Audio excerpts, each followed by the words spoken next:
أعوذ بالله من الشيطان الرجيم. بسم الله الرحمن الرحيم. والذين آمنوا وعملوا الصالحات لندخلنهم في الصالحين.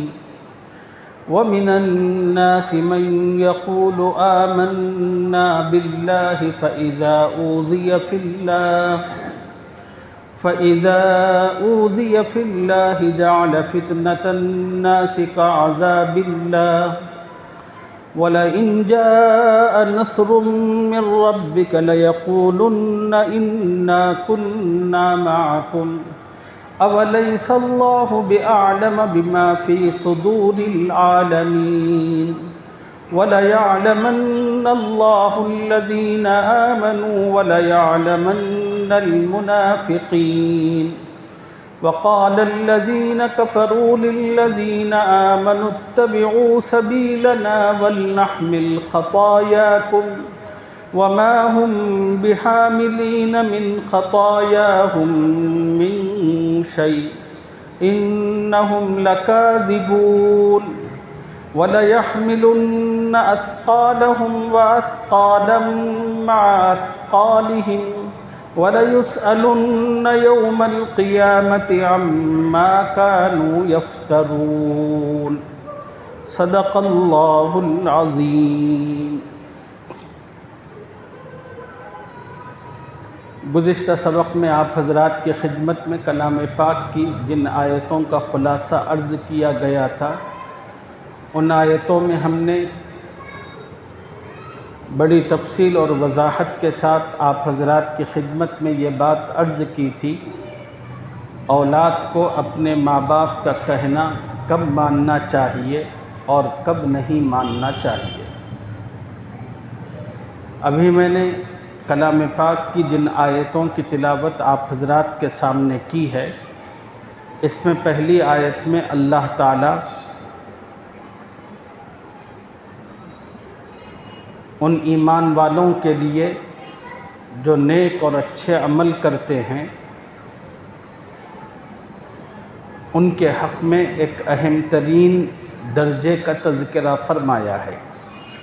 والذین آمنوا وعملوا الصالحات، اور جو لوگ سچائی کے ساتھ ایمان لائے. سچائی کے ساتھ ایمان کا مطلب یہ ہے کہ ایمان میں داخل ہونے کے بعد اگر ان کی زندگی میں کچھ آزمائشیں، تکلیفیں، پریشانیاں آئیں تو انہوں نے ان تمام پریشانی اور مشکلات کو جھیلا. وَعَمِلُوا الصَّالِحَاتِ، اور نیک عمل کرتے رہے تو لَنُدْخِلَنَّهُمْ فِي الصَّالِحِينَ، اللہ فرما رہے ہیں کہ ہم ان کو نیک لوگوں میں ضرور داخل کریں گے. اور میں نے گزشتہ سبق میں آپ حضرات کو بتایا تھا، نیک لوگوں کی سوسائٹی کا ملنا یہ کسی مومن کے حق میں بہت بڑا انعام ہوتا ہے. خدا سب سے پہلے نیک لوگوں کی سوسائٹی میں ایک مومن کو داخل کرتے ہیں، پھر جنت عطا کرتے ہیں. اور نیک لوگوں کی سوسائٹی یہ اتنی اعلیٰ درجے کی چیز ہے کہ حضرات انبیاء اللہ تعالیٰ سے اس کی دعا کیا کرتے تھے. چنانچہ پارہ 13 میں اللہ نے سیدنا یوسف علیہ السلام کی دعا کا ذکر کیا. یوسف علیہ السلام نے اللہ سے کہا کہ توفنی مسلمہ والحقنی بالصالحین، اے میرے رب مجھے وفاداری کی حالت میں موت عطا کرنا. توفنی مسلمہ، کہ میں تیرا فرما بردار رہوں، اس حال میں مجھے موت عطا فرما. وَأَلْحِقْنِي بِالصَّالِحِينَ، اور اے اللہ مجھے نیک لوگوں میں داخل فرما. یہ چیز، یہ دعا ایک وقت کے پیغمبر کی ہے، اور اللہ تعالیٰ قرآن کی اس آیت میں فرما رہے ہیں کہ جو لوگ ایمان لائیں گے اور نیک عمل کریں گے، اللہ تعالیٰ ان کو ضرور نیک لوگوں میں شامل کرے گا. اب اگلی جو کلام پاک کی آیتیں آ رہی ہیں، ان آیتوں میں اللہ نے منافقین کا تذکرہ فرمایا. قرآن کا مزاج ہے، عادت ہے، جہاں اللہ نیک اور مخلص لوگوں کا ذکر کرتے ہیں ساتھ میں غدار دھوکے بازوں کا بھی ضرور ذکر کرتے ہیں۔ وَمِنَ النَّاسِ مَن يَقُولُ آمَنَّا بِاللَّهِ، اور بعض لوگ ایسے ہیں جو کہتے ہیں کہ ہم اللہ پر ایمان لائے۔ فَإِذَا أُوذِيَ فِي اللَّهِ جَعَلَ فِتْنَةَ النَّاسِ كَعَذَابِ اللَّهِ، پھر جب ان کو اس دعوے کے بعد اللہ کے راستے میں کوئی تکلیف پہنچتی ہے تو لوگوں کے تکلیف دینے کو ایسا سمجھتے ہیں جیسے اللہ کا عذاب۔ یعنی منافق لوگ جب یہ کہتے ہیں ایمان والوں سے کہ ہم اللہ پر ایمان لائے، ہم بھی مسلمان ہیں، اور اس صورت کا ایک خاص مضمون میں نے شروع میں آپ کو بتایا تھا کہ اللہ نے کہا کہ جو امتحان کا دعویٰ، ایمان کا دعویٰ کرے گا اس کو آزمایا ضرور جائے گا۔ اب جو بھی مسلمان ہونے کا دعویٰ کرے گا اللہ تعالیٰ اس کو ٹھوک بجا کر دیکھیں گے۔ اب جب ان کو تھوڑی تکلیف ہو جاتی ہے تو اس پر ایسا رد عمل ظاہر کرتے ہیں جیسے آسمان سے کوئی خدا کا عذاب آیا ہو۔ تکلیف پر ان منافقین کا رد عمل اس طرح، وَلَئِن جَاءَ نَصْرٌ مِّن رَّبِّكَ لَيَقُولُنَّ إِنَّا كُنَّا مَعَكُمْ، اس کے برخلاف اپوزٹ، مسلمانوں کو کوئی کامیابی ملتی ہے یا مسلمانوں کے پاس کہیں سے کچھ مال آ جاتا ہے تو اب جتنے منافقین ہیں اس مال کو دیکھ کر ان کی رال ٹپکنے لگتی ہے، مسلمانوں سے آ کر کہتے ہیں بھائی ہم تو تمہارے سائڈ ہیں، ہم پکے مسلمان ہیں۔ وہ جو کافروں کے پاس جو ہم جاتے آتے رہتے ہیں وہ ذرا معاملات کو سنبھالنے اور ٹھنڈا کرنے کے لیے، ورنہ ہم تو تمہارے ساتھ ہیں۔ پیسے دیکھتے ہیں، کوئی راحت دیکھتے ہیں تو فوراً پینترا بدلتے ہیں، اور کوئی تکلیف آتی ہے، تھوڑی سی آزمائش آتی ہے تو اس پر اس طرح ری ایکٹ کرتے ہیں جیسے آسمان سے خدا کا کوئی عذاب ان پر واقع ہو گیا۔ وَلَئِن جَاءَ نَصْرٌ مِّن رَّبِّكَ لَيَقُولُنَّ إِنَّا كُنَّا مَعَكُمْ، اور اے پیغمبر اگر تمہارے پروردگار کی طرف سے مدد پہنچے مسلمانوں کو تو یہ منافق کہتے ہیں کہ ہم تو تمہارے ساتھ تھے۔ قرآن پاک کے پہلے دوسرے رکوع میں اللہ نے بڑی تفصیل کے ساتھ ان منافقین کا تذکرہ فرمایا۔ جب ایمان والوں سے وَإِذَا لَقُوا الَّذِينَ آمَنُوا قَالُوا آمَنَّا، جب ان منافقین کی ملاقات ایمان والوں سے ہوتی ہے تو مسلمانوں کو دھوکہ دینے کے لیے کہتے ہیں کہ قالوا آمنا، بھائی ہم بھی مسلمان ہیں، جیسے تم ویسے ہم بھی ہیں۔ وَإِذَا خَلَوْا إِلَىٰ شَيَاطِينِهِمْ قَالُوا إِنَّا مَعَكُمْ، اور جب مسلمانوں سے ہٹ کر کافروں کے پاس جاتے ہیں تو ان سے کہتے ہیں بھائی ہم تو تمہارے ساتھ ہیں۔ اب وہ کافر پوچھتے کہ بھئی اب تو تم مسجد میں تھے نا، مسلمانوں کے ساتھ بیٹھے تھے، وہیں سے اٹھ کر آ رہے ہو؟ کہتے ہیں کہ انما نحن مستہزئون، ہم ان کو الو بنا رہے تھے۔ وہ ان کو دھوکہ دینے کے لیے، ان کی پلاننگ معلوم کرنے کے لیے ہم ان کے پاس جاتے ہیں۔ تھوڑی ہمارا ایمان ہے، ہم ایمان کا بتا کر حضور صلی اللہ علیہ وسلم کی مجلس میں صحابہ کے درمیان اس لیے گھستے ہیں تاکہ ان سے کوئی راز کی بات معلوم کرے، اور تمہارا فائدہ جس کسی میں ہو وہ چیزوں کے لیے ہم یہ کرتے ہیں۔ اللہ نے اس کا جواب دیا، اللہ یستہزئ بہم، یہ بے وقوف یہ سمجھتے ہیں کہ ہم اس طرح کی حرکتوں سے، اپنی اس طرح کی ایکٹیویٹیز سے مسلمانوں کو دھوکہ دے رہے ہیں، بے وقوف بنا رہے ہیں۔ اللہ نے کہا کہ اللہ یستہزئ بہم، وہ بے وقوف نہیں بنا رہے بلکہ اللہ ان کو بے وقوف بنا رہا ہے۔ وَيَمُدُّهُمْ فِي طُغْيَانِهِمْ يَعْمَهُونَ، اس کے بعد اللہ نے بڑی خوبصورت بات کہی، اولئک الذین اشتروا الضلالۃ بالہدی فما ربحت تجارتہم وما کانوا مہتدین۔ منافق وہ بے وقوف ہیں کہ جن کو کاروبار کرنا تک نہیں آئے۔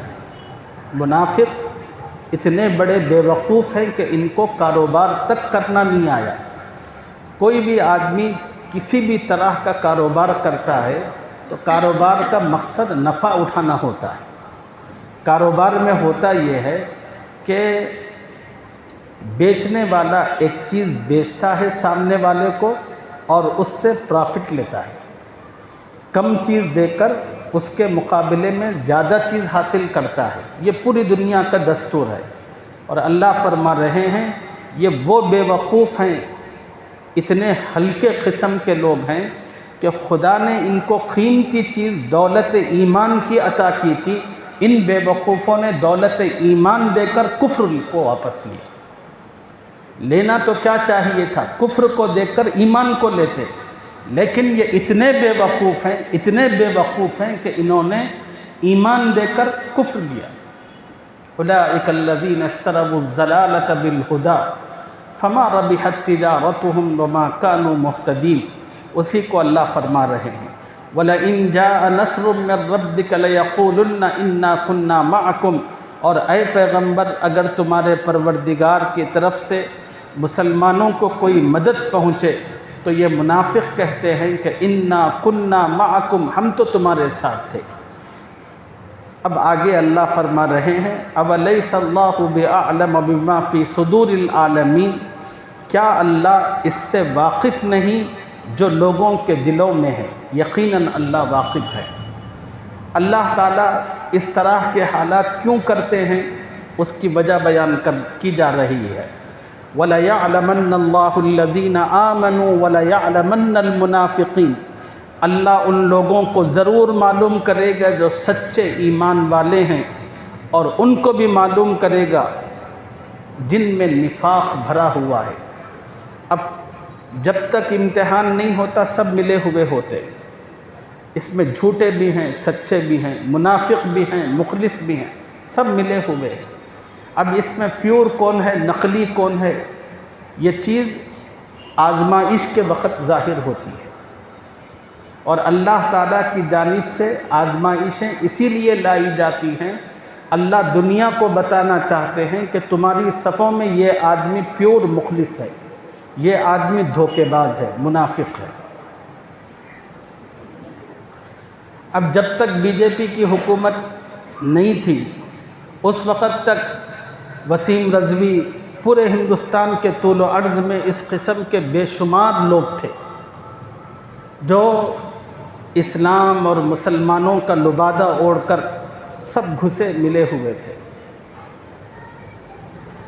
اور جب تک آدمی ملا ہوا رہتا ہے کبھی اس کی اصلیت معلوم نہیں ہوتی۔ اللہ رب العزت نے اس حکومت کو لا کر چاہا کون مسلمانوں کے آستین کے سانپ ہے ان کو واضح کرے۔ حکومت کی جانب سے کچھ سخت ترین قوانین لائے گئے۔ اب انہوں نے دیکھا کہ حکومت کے ان قوانین کو دیکھ کر انہوں نے کہا کہ چھوڑو ان مسلمانوں کو، اب یہ جو کچھ کہتے ہیں اس کے مطابق کرو۔ پورے ملک کے طول و عرض میں کتنے لوگ ہیں، اور ان واقعات کے ذریعے اللہ نے ظاہر فرمایا کہ سب منافق تھے، مسلمانوں کی صفوں میں گھسے ہوئے وہ آستین کے سانپ تھے جو مسلمانوں کو نقصان پہنچا رہے تھے، اور مسلمانوں کو پتہ ہی نہیں تھا ان آستینوں کے سانپ کا۔ اب اللہ تعالیٰ موقع اور حالات لا کر ان کو واضح کر دیا، اور آزمائشیں آنے والی ہیں اس ملک میں، اور بہت سارے لوگوں کی حقیقت کھلنے والی ہے۔ جب کبھی کمال کی بات ہے سچائی پر کھڑا ہونا، سچائی پر قائم رہنا، یہ کوئی للو پنجو کا کام نہیں ہے، بڑے جواں مردوں کا، بڑے استقامت پسندوں کا کام ہے۔ حضرت بلال رضی اللہ تعالیٰ عنہ کا جو موقف تھا وہ کوئی معمولی چیز ہے جو ہم خالی بس پڑھتے اور سنتے ہیں۔ جب کتنے لوگ ہیں، 5 وقت نمازی ہیں، حاجی ہیں، سب کچھ ہیں، لیکن حکومت کی جانب سے آپ کو پتہ ہے کہ غلط کیا جا رہا ہے، لیکن اس کے سامنے موقف دے کر کھڑے ہونا، سب کہتے ہیں نہیں بھائی نہیں ہو سکتا، ہمارے بیوی ہیں بچے ہیں، چلو بازو کھٹو بازو کھٹو۔ اب اگر کوئی ایک کھڑا ہوتا ہے تو یہی مسلمان جو اس کے ساتھ بیوقوف ہے، دیکھو ہم کتنے چالاک، کتنے عقل مند ہوشیار ہیں، ہم نے اپنے آپ کو سائڈ سے بچا لیا اور بیوقوف ہے پکڑا، یہ مارا گیا، یہ گیا وہ۔ سچائی پر کھڑا ہونا یہ ہر کس و ناکس کی بات نہیں ہے۔ اللہ تعالیٰ اس قسم کے حالات لا کر واضح کرتے ہیں یہ سب منافق تھے، وہ ایک سچا تھا، اور خدا کے نزدیک قدر اسی کی ہے، اسی کو اللہ فرما رہے ہیں اولیس وَلَيَعْلَمَنَّ اللَّهُ الَّذِينَ آمَنُوا وَلَيَعْلَمَنَّ الْمُنَافِقِينَ، اور اللہ ان لوگوں کو ضرور معلوم کرے گا جو سچے ایمان والے ہیں، اور منافقوں کو بھی معلوم کر کے رہے گا۔ اللہ کو تو معلوم ہے، اللہ لوگوں کو بتانا چاہتے ہیں۔ وَقَالَ الَّذِينَ كَفَرُوا لِلَّذِينَ آمَنُوا اتَّبِعُوا سَبِيلَنَا وَلْنَحْمِلْ خَطَايَاكُمْ۔ قرآن پاک کی اس آیت میں مضمون موجود ہے، جتنے مشرکین تھے وہ مسلمانوں کو سیدھے راستے سے ہٹانے کی مختلف سازشیں ہیلے کیا کرتے تھے، کبھی کوئی سازش کبھی کوئی ہیلا۔ قرآن کی اس آیت میں اللہ نے کافروں کے ایک ہیلے کا ذکر کیا۔ وہ ہیلا کیا؟ مشرک مسلمانوں کو پکڑ کر کہتے تھے بھئی تم کہتے ہو ایمان سچا مذہب ہے اور کفر یہ غلط مذہب ہے، اور تمہارا یہ بھی کہنا ہے اگر تم ایمان کو چھوڑ کر واپس کفر میں آؤ گے تو اللہ تم سے ناراض ہوگا اور آخرت میں تم کو جہنم میں ڈالے گا اور سخت ترین سزا دے گا۔ اب کافر کہتے کہ بھئی تم کفر میں واپس آنے سے اسی لیے تو ڈرتے ہو نا کہ آخرت میں پکڑ ہوگی، جہنم میں جانا پڑے گا۔ اب کافروں نے کہا کہ ہم گارنٹی لیتے ہیں، تم ایمان چھوڑ کر کفر میں آ جاؤ، اگر اللہ تمہیں سزا دے گا تو وہ سزا ہم اٹھائیں گے، تمہیں کچھ ہونے نہیں دیں گے۔ کافر اس طرح کی سازش اور مسلمانوں کو اسلام سے ہٹانے کی کیا کرتے تھے، مسلمانوں سے کہتے تھے ان کو دھوکہ دینے کے لیے، بلکہ خود دھوکے میں مبتلا ہو کر کہ بغیر ٹینشن کے تم ایمان چھوڑ کر واپس کفر میں آ جاؤ، اور تمہیں جو اندیشہ ہے کہ قیامت میں اللہ سزا دے گا اس کفر پر، اگر ایسی کوئی سزا ہونے والی ہوگی تو وہ ہم اٹھا لیں گے۔ تو اللہ تعالیٰ نے قرآن پاک کی اس آیت میں کافروں کی اس سازش کا ذکر کر کے جواب دیا ہے۔ اللہ نے فرمایا سنو، یہ کوئی دنیا نہیں ہے بلکہ وہ آخرت ہے۔ دنیا کے اندر تو یہ ہو سکتا ہے کہ جرم کوئی اور کرے، الزام کوئی اور اپنے سر لے، یہ دنیا میں تو ہو سکتا ہے۔ جس کے پاس پیسے ہوتے ہیں، اثر و رسوخ ہوتے ہیں، آپ لوگ بھی جانتے ہیں، آپ کو بھی پتہ ہے، جو بڑا مالدار آدمی ہوتا ہے وہ ٹکر مارتا ہے، اور کوئی مر گیا تو کوئی غریب بازو میں بیٹھا ہو تو اس کو اسٹیئرنگ پہ لاتا ہے۔ کیس ہوتا ہے تو پولیسوں کو سب مینیج کیا جاتا ہے۔ اب اس سے کہا جاتا ہے کہ بھائی تو قبول کر لے کہ میں ڈرائیونگ کر رہا تھا، میری ٹکر سے آدمی مر گئے، اور تو ٹینشن مت کر، تجھے ہم پیسے بھی دیں گے اور تیرے آنے تک تیرے فیملی کا خرچہ بھی دیں گے، اور تجھے کوئی تکلیف ہونے نہیں دیں گے۔ جرم کوئی اور کرتا ہے، سزا کوئی اور اٹھاتا ہے۔ یہ دنیا میں تو ہو سکتا ہے لیکن آخرت میں یہ نہیں ہوگا، یہ اللہ نے اس آیت میں فرمایا۔ وہ اللہ کی عدالت ہے، اللہ کا دربار ہے، اللہ کے دربار میں ایسا نہیں ہوگا کہ کرے کوئی اور بھرے کوئی اور۔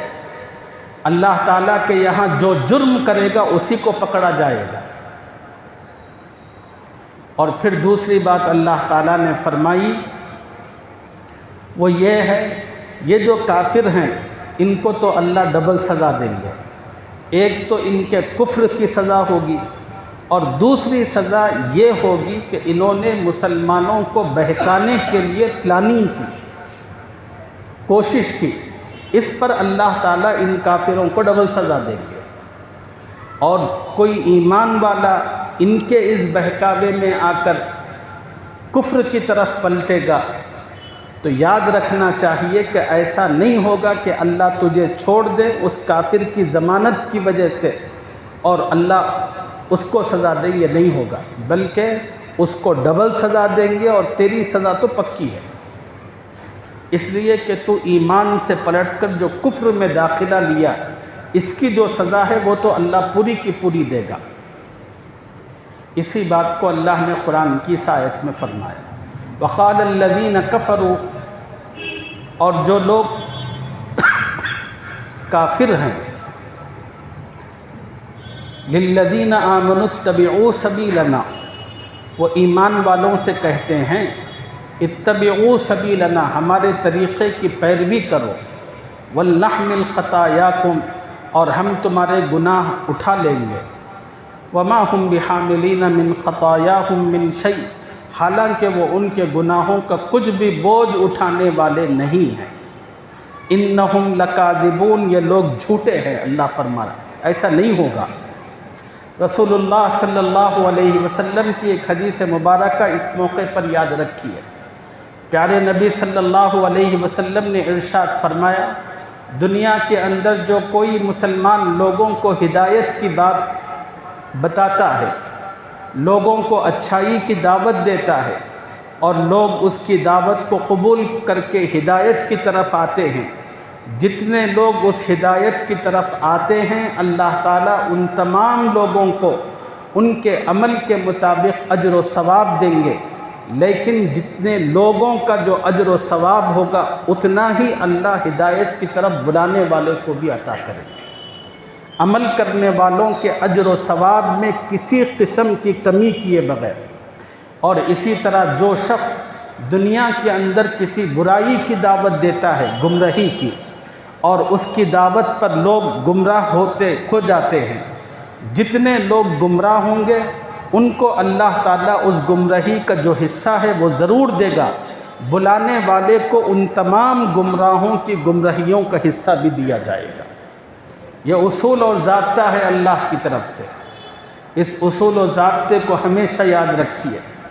میرے ایک استاد محترم تھے حضرت مولانا اسماعیل صاحب کیر نوری رحمۃ اللہ علیہ، اب وہ اللہ کو پیارے ہو گئے، وہ ہمیشہ ایک بات کہتے تھے،